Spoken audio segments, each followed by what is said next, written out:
तो गाइस मैं हूं अंकित और आप देख रहे हैं रेसलिंग फैंस नेटवर्क। शुरू करते हैं भाई अपनी बातों को हम लोग सबसे पहले अमेरिकन नाइटमेयर कोडी रोड से। तो भाई फाइनली हमारे अनडिस्प्यूटेड चैंपियन भाई आज वापस स्मैकडाउन में हमें देखने को मिले। आज रैंडी ऑर्टन एंड मैकिंटायर का मैच हमें देखने को मिला स्मैकडाउन के मेन इवेंट में। हुआ क्या भाई कि मैकिंटायर को पंट किक लगाने जाते हैं रैंडी ऑर्टन, लेकिन मैकिंटायर बच जाते हैं एंड इसके बाद मैकिंटायर उल्टा क्लेमोर लगा देते हैं रैंडी ऑर्टन को एंड मैच में विक्ट्री अर्न करते हैं। विक्ट्री के बाद भी मैकिंटायर का मन नहीं माना तो वो रैंडी ऑर्टन को कोडी की तरह ही अटैक करने जाते हैं, लेकिन इसी बीच कोडी रोड्स आ जाते हैं। सुबह में बताया गया कि कोडी ऑस्ट्रेलिया में, फोटो वगैरह कोडी ने डाली थी, लेकिन ऐसा नहीं था भाई। कोडी रोड्स आ गए थे एंड कोडी रोड्स समय से पहले आ गए हैं। मतलब मुझे लगा था कि सीधा क्या पता है रसल पलूजा में ही आए, लेकिन रसल पलूजा से पहले कोडी वापस आ चुके हैं। तो अभी एक और एपिसोड होगा जिसमें Cody Rhodes and McIntyre build कर सकते हैं एंड बिल्ड के लिए अब कोई दिक्कत वाली बात नहीं है। आज कोडी आ ही गए। इससे पहले कोडी को एक तरीके से इंजर किया था। अगर केएफएफ में बात करें तो कोडी रोड्स इसलिए ऑफ पे गए थे बिकॉज मैकिंटायर ने उन पे एक विशेष अटैक किया था, तो वो चीज़ चलो समझ में आती है। अब ऐसे में कोडी रोड्स वापस आ गए हैं भाई, तो इनका मैच सेट मान लो आप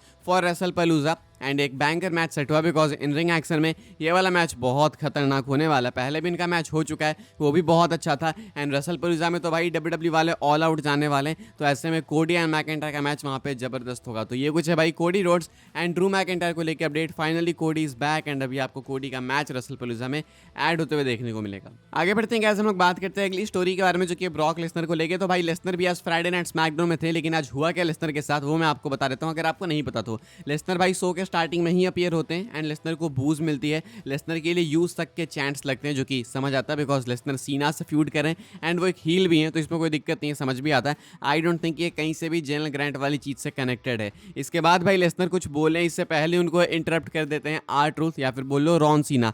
आर ट्रूथ आते हैं एंड वो लेसनर को कहते हैं कि भाई मैं अपने भाई को डिफेंड करने आया हूँ, यानी कि मेरा एल्डर ब्रदर जॉन सीना, मैं उसको डिफेंड करने आया हूँ बिकॉज तुम पिछले 25 साल से उसकी डिसरिस्पेक्ट कर रहे हो एंड अब ये मैं नहीं होने दूंगा अपने सामने। ऐसे में क्राउड आर ट्रूथ के लिए चांस लगाती है, रॉन सीना के लिए चांस लगाती है एंड इसके बाद लेसनर भाई मजाक बनाते हैं आर ट्रूथ का एंड उसके बाद उनको F5 लगा देते हैं। अब मेन मजा यहाँ पे आया F5। ये सेगमेंट बहुत ही बेकार होने वाला था भाई बिकॉज इसमें कुछ भी नहीं था। लेसनर का आना ना आना बराबर था, स्टोरी में कुछ भी ऐड नहीं हुआ।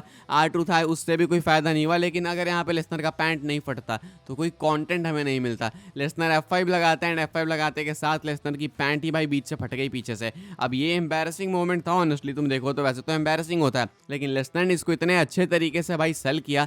लेसनर जानबूझ के कैमरा के सामने ही चले गया कि ये ले ये देख मेरी पैंट फट गई एंड लेसनर ने इस चीज़ को इतने अच्छे से सेल किया भाई कि कहीं से भी नहीं लगा कि ये एम्बैरेसमेंट है। लेसनर उसके बाद जाते हैं तो स्टू को भी कहते हैं कि स्टू मेरी तो पैंट फट गई। तो क्राउड को यहाँ पे एक मोमेंट मिला एक्चुअली जो कि याद रख सकते वो, अदरवाइज लेसनर ने तो कुछ बोला ही नहीं था। लेसनर आए, उनको इंटरप्ट पहले आर ट्रूथ ने कर दिया, उसके बाद आर ट्रूथ F5 खा गए, सोचो लेसनर चुपचाप चले जाते हैं तो क्या मजा आता। लेकिन पैंट फटी तब तो कुछ हमें देखने को मिला, अदरवाइज भाई डब्ल्यूडब्ल्यू वाले आई डोंट थिंक एफर्ट डाल रहे हैं। शो में एक वीडियो पैकेज था भाई जो कि हमने देखा John Cena and Brock Lesnar के हिस्ट्री को लेके, वो तुम तो भाई यूट्यूब पे भी डाल सकते थे। तो इनके फ्यूड में कुछ ऐसे ऐड ऑन नहीं किया जा रहा है। स्टिपुलेशन तो दूर की बात है भाई, इनका फेस ऑफ हो जाए वही बहुत बड़ी बात हो जाएगी। अब जॉन सीना स्मैकडाउन में तो अपीयर होने नहीं वाले, तो पहली बात कि लेसनर सीना को स्मैकडाउन में ढूंढ क्यों रहे थे वो नहीं पता एंड एनीवेज होते भी तो you still can't see him, तो पता नहीं लेसनर सीना को क्यों ढूंढ रहे थे। लेकिन अगर सीना चाहिए तो वो मंडे नाइट रॉ में मिलेंगे एंड आई होप कि लेसनर वहाँ पे जाए, इनका फेस टू फेस हो भाई, एक प्रॉपर प्रोमो बैटल हो। ये सिर्फ अटैक करना चले जाना, आर ट्रूथ का आना चले जाना पिट जाना,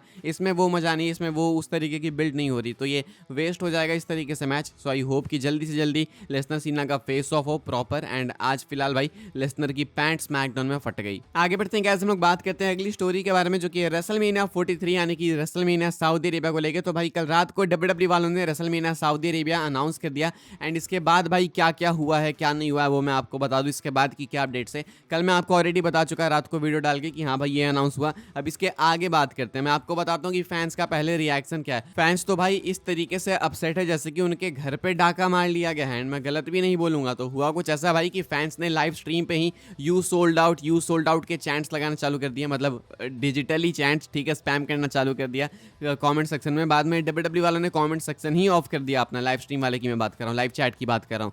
एंड अभी जो वर्ल्ड्स कोलाइड इवेंट हो रहा है, जब मैं अभी वीडियो रिकॉर्ड कर रहा हूँ, इस टाइम पे भी एड ब्रेक के दौरान भाई यू सोल्ड आउट के चांस लग रहे थे डब्ल्यूडब्ल्यू के लिए। एंड इवन भाई जब ट्रिपल एच पोस्ट कर रहे हैं ट्विटर पे तो उनके कमेंट्स में भाई 1000 कमेंट्स है अगर ट्वीट पे 2000 लाइक्स है तो, डब्ल्यूडब्ल्यू वाले ट्वीट पर अगर 3000 लाइक है तो उसमें 2000 कमेंट्स है। यानी कि भाई इंटरनेट का आउटरेज बहुत ही भयंकर है इस वाले डिसीजन पे, बिकॉज इनका मानना है कि भाई अब तो आप सोच भी नहीं रहे हो फैंस की हिस्ट्री की या फिर क्या क्या हो सकता है ड्रीम मैचेस की, कुछ नहीं सोच रहे हो। अब आप बस सोच रहे हो भाई कि अब हमें बस पैसे कमाने, तो अब आप टर्म्स भी यूज़ करो डील और पार्टनरशिप जैसे।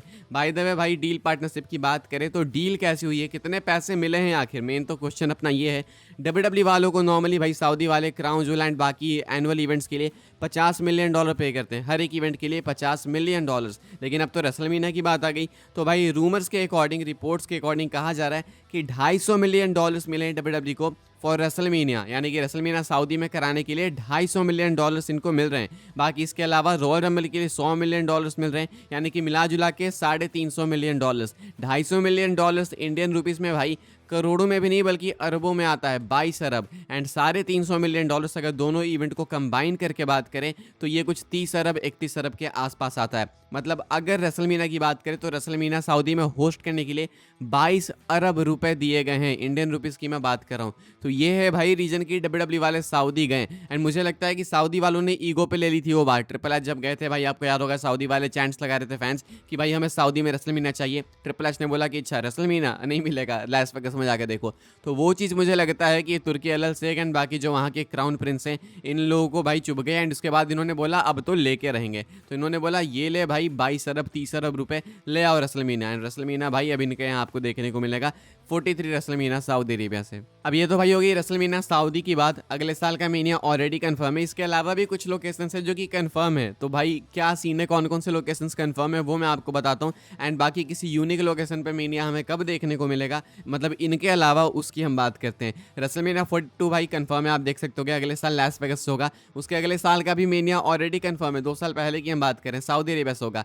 न्यू ऑर्लिन्स को भी एक मेनिया मिलने वाला है, बिकॉज रेसलमेनिया 42 ओरिजिनली वहीं पे होने वाला था, उनको एक तरीके से रॉब किया गया। तो न्यू ऑर्लिन्स के लिए भी एक प्रॉमिस्ड है रेसलमेनिया। एंड इंडियनापोलिस के डील में भी एक रेसलमेनिया है, तो वो भी बिल्कुल प्रॉमिस्ड है। तो 42 कंफर्म है, 43 कंफर्म है। सपोज 44 अगर इंडियनापोलिस नहीं तो न्यू ऑर्लिन्स में हो जाता है, एंड 45 इंडियनापोलिस नहीं तो न्यू ऑर्लिन्स में होता है, तो रेसलमेनिया 42, 43, 44, 45 ये तो पहले से ही लॉक हो गया। और बाकी बात रही भाई लंदन की या फिर यूके की बोल लो, तो ऐसे में ना ही उनके लिए कोई स्लॉट दिख रहा है, ना ही उनके लिए कोई स्कोप दिख रहा है फिलहाल तो। एंड लगता नहीं कि डब्ल्यूडब्ल्यू वाले वहाँ की सोच भी रहे सऊदी में ही। मुझे लगता है कि अब बैक टू बैक रेसलमेनियाज होंगे। एक तो ये तुम्हारा ऐसा भी नहीं है भाई कि ये वन एंड डन है, ऐसा भी नहीं कि बस एक ही मेनिया होगा सऊदी में। अब एक बार इनके यहाँ होगा तो भाई तुम समझ लो कि हर 2-3 साल में सऊदी चले जाएंगे, बिकॉज हर मेनिया के लिए भाई इनकी प्राइसिंग बढ़ते जाएगी। कभी $250 मिलियन, कभी 300, कभी $400 मिलियन, कभी डील में भाई इन्होंने कुछ बहुत ही क्रेजी रिन्यूअल डाल दिया, कुछ अलग ही एक्सटेंशन डाल दी। तो ऐसे में भाई आप ऐसा एक्सपेक्ट करो कि रेसलमेनिया 2027 43 जब सऊदी अरेबिया में होगा तो उसके बाद ये एक रेगुलर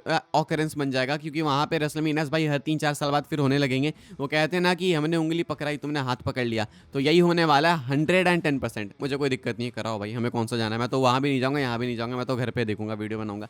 आगे बढ़ते हैं भाई, हम लोग बात कर लेते हैं अपनी आखिरी स्टोरी के बारे में, जो कि रॉक एंड स्टोन कोल्ड को लेके इनका क्या स्टेटस है भाई अभी फिलहाल रेसलमेनिया 43 के लिए। हमने सुना कि रेसलमेनिया 43 में आ सकते हैं बिकॉज इनकी डिमांड है, लेकिन एक्चुअली में अभी आज के रेट पे क्या स्टेटस है इनका वो मैं आपको बता देता हूँ। हालांकि अभी हम लोग बहुत दूर है भाई, 2 साल से भी लंबा समय उसकी बात करें हम लोग, लेकिन स्टिल चलो मैं बताता हूँ आपको क्या सीन है। अब ऐसे में भाई अपडेट के अकॉर्डिंग कहा जा रहा है कि अभी किसी को भी कॉन्टैक्ट नहीं किया गया, स्टोन कोल्ड रॉक इन दोनों में से किसी को भी अप्रोच नहीं किया गया रेसलमेनिया 43 में एक मैच रेसल करने के लिए। हालांकि ये मान लो आपकी रेसलमेनिया 42 के अराउंड कर लिया जाएगा। रेसलमेनिया 42 को भी अभी ठीक टाइम है भाई, ऐसा नहीं कि अगले महीने, उसके बाद उसके अगले साल रेसलमेनिया 43 होगा, यानी कि 2 साल, कुछ अराउंड 2 साल। तो अब ऐसे में तो भाई बहुत ही ज़्यादा टाइम है, आराम से अप्रोच कर सकते हैं इन लोगों को, कोई दिक्कत वाली बात नहीं। लेकिन फिर भी आज की बात करें तो आज के अकॉर्डिंग इनका स्टेटस अनक्लियर है, पता नहीं है कि कंपीट करेंगे या फिर नहीं। स्टिल रोमन एंड रॉक का मैच आपको शायद से देखने को मिलेगा। इस वाले वीडियो के लिए भाई यही सारी अपडेट्स थी, एंड आई होप आपको इन्फॉर्मेशन मिली हो। मिली हो तो वीडियो को लाइक कीजिएगा भाई, शेयर कीजिएगा, सब्सक्राइब कीजिएगा, एंड इन सारी न्यूज़ एंड स्टोरीज को लेकर आपके क्या ओपिनियन है वो लिख के बताइएगा। बाकी फॉलो कर सकते हैं आप लोग मुझे इंस्टाग्राम एंड ट्विटर पर, लिंक है डिस्क्रिप्शन में। सब्सक्राइब करना चैनल को। मिलूंगा मैं आपसे अगले वीडियो में जल्दी ही, तब तक के लिए goodbye, thanks for watching.